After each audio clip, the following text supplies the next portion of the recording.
Family disowned me. 7 years later, they want me back. Hello, everyone. A few months ago, a story was posted by SCL31123 and read by Mark Love. Mark, it brought back my traumatic past, and for months my wife and therapist have been telling me to just post it on Reddit to share my story. My story may be rare, but there are others out there who may need to hear they are not alone, and it can get better. So I decided to finally share my past. Please forgive me for the fast storytelling and grammar, as this topic still holds darkness in my head, and I just want to get this out. Let's go back.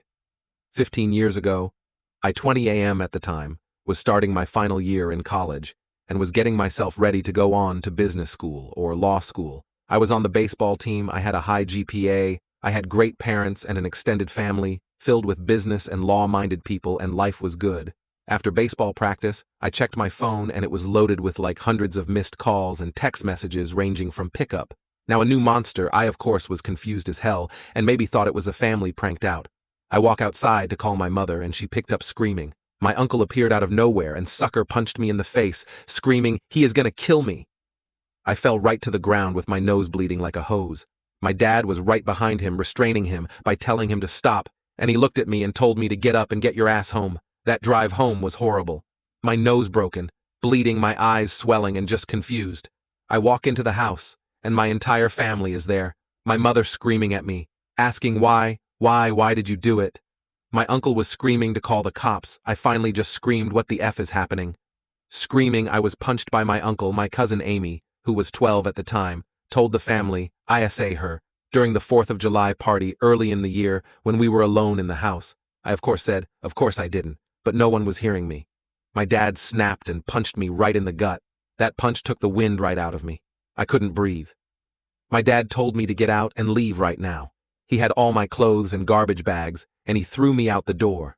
I was still trying to catch my breath, and finally was able to stand and walk to the front door knocking when my dad swung the door open and pushed me down the steps screaming for me to leave. I at this point was crushed, tears flowing, bleeding and hurting both emotionally and physically. I loaded my stuff into the old conversion van that was given to me to transport gear and teammates. I called a few teammates and crashed on the sofa for the night. Tried calling my family with no answer for at least a week, when finally my dad sent a text basically telling me to leave them alone and he didn't raise me to be a monster in Rod. And hell, I cannot type. What I was feeling, it was like a cold, numbing feeling. A few weeks later, the university called me saying my tuition was due. My parents have been helping pay my college tuition. I tried calling, but I was blocked. I didn't have enough in my savings to pay the rest of the year. I went to see if I can get a loan, but I was rejected since I had little income, and knowing my parents won't sign for aid, I had to quit the baseball team and find a full-time job to help pay the remaining balance. I found an overnight shift, lived in my van through the harsh winter, and made it to graduation. No one showed up or called me. Later that night, sitting in the van, my mind finally broke. I broke down hard and bought multiple bottles of whiskey and went into the darkest place had ever been for 2 years. I lived in my van, bounced from job to job, mental health was crushed, bottles of whiskey were my friends, drugs were my comfort. I trusted no one, ran away in fear when I saw a child. The summers and winters were brutal. I am lucky I didn't freeze to death, die from dehydration, or get mugged while sleeping in the van. And if my life couldn't get any darker, the van finally died. The AC and heat that kept me safe was gone. That was it. It was over. I couldn't go on like this anymore. So I went to the roof of an apartment complex and climbed to the edge, looked down, and was ready to jump. I looked at my phone, just praying someone from my family to call her text to save me. I just closed my eyes and was ready to be pain-free. That is when I heard a voice behind me stop. I looked behind me, and there was a woman running toward me. She was pleading with me to climb down and not to do it. My mind is going 1,000,000 miles an hour. I just looked at her. My brain is telling me to jump. My body is saying climb down. She extended her hand and begged for me to climb down, and it was like a spirit took over me. I reached out to her and climbed down and collapsed.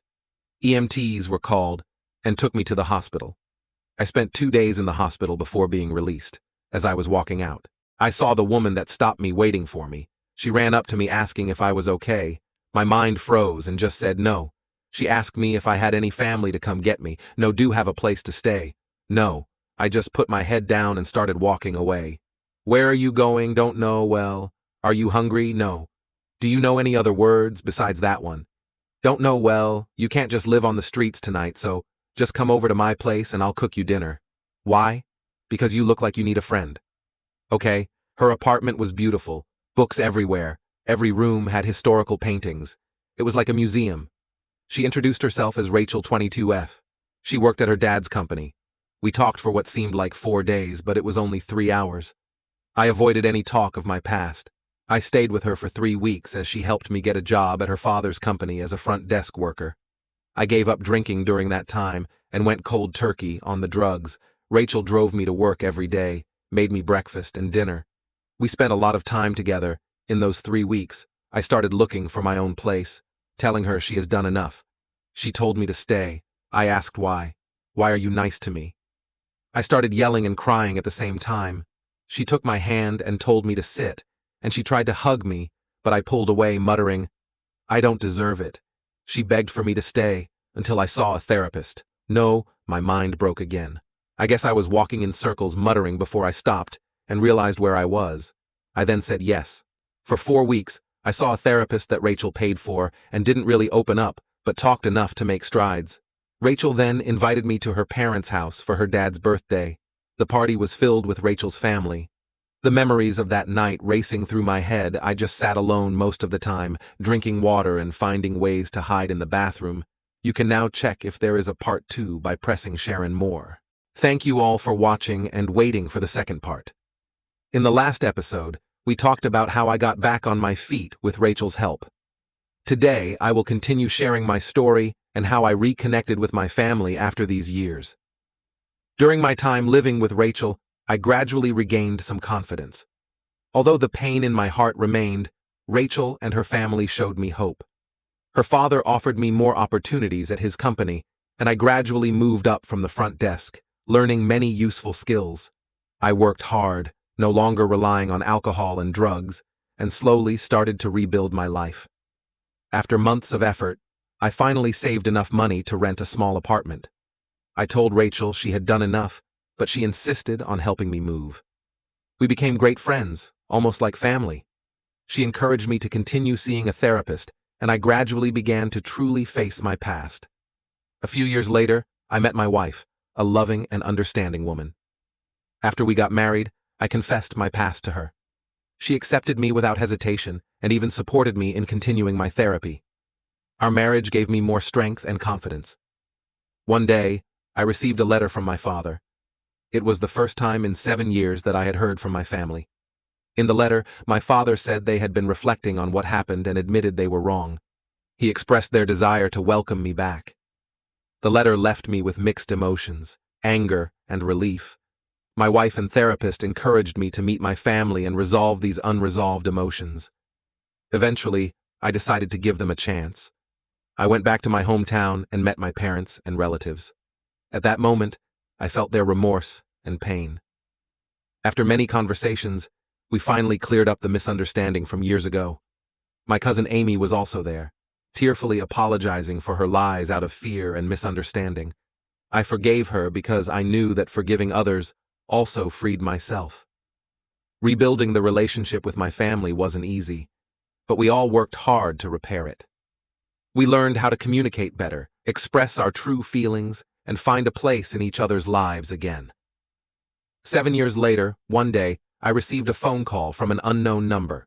When I picked up, it was my father's voice. He sounded nervous but bravely said, "Son, we were wrong. Please forgive us." At that moment, a knot in my heart finally untied. We arranged to meet and try to rebuild our connection. On the day of the meeting, I had mixed feelings.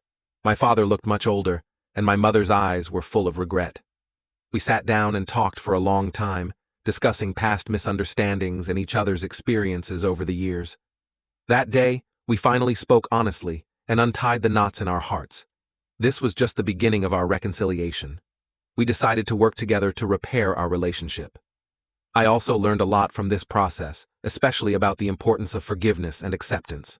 Thank you all for listening and supporting me. If you are also going through tough times, remember, you are not alone and things will get better. No matter how dark things get, there is always hope. Stay tuned for part 3, where I will share more about rebuilding my family and finding a new life. In the last episode, I reconciled with my family, but this was just the beginning of our story. Next, I will share more about how we rebuilt our relationships and found a new life together. After reconnecting with my family, we started meeting more frequently. At first, the interactions were a bit awkward and distant, but over time, we became more natural and close. Each family gathering brought new topics and laughter, and it felt like time had turned back, restoring the warmth of our family. During this period, my parents also began receiving therapy to deal with their inner trauma and regret. Through therapy, they learned to communicate better and express their emotions, and they understood more about my pain and loneliness from those years. With the help of a therapist, we gradually rebuilt trust and affection within our family. My cousin Amy also joined our family therapy sessions, as suggested by the therapist. She explained in detail what happened back then and sincerely apologized. Together, we faced the shadows of the past and sought ways to find relief and forgiveness.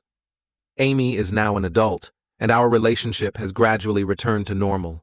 She has become a social worker, dedicated to helping children who are confused and lost like she once was. As our family relationships gradually healed, I also started a new life. My wife and I had a lovely child, who became a new source of hope and joy for our family. I worked hard and gradually made progress in my career. Rachel remains my best friend, and her family continues to support me. One day, my father invited me to dinner at home. It was the first time in 7 years that I returned to the place filled with painful memories. Walking into the house, I saw a new family photo on the wall, taken during our recent gathering. I took a deep breath and felt a sense of peace and fulfillment. During dinner, we talked about the past and looked forward to the future. We decided to hold a family gathering every year to celebrate our rebirth and unity. That night, lying in bed, I reflected on the hardships and efforts of this journey, feeling grateful and hopeful. Dear viewers, this is my story. From being abandoned by my family to finding the warmth of home again, I went through countless hardships and trials, but also learned about forgiveness and love. If you are also going through tough times, remember, you are not alone and things will get better.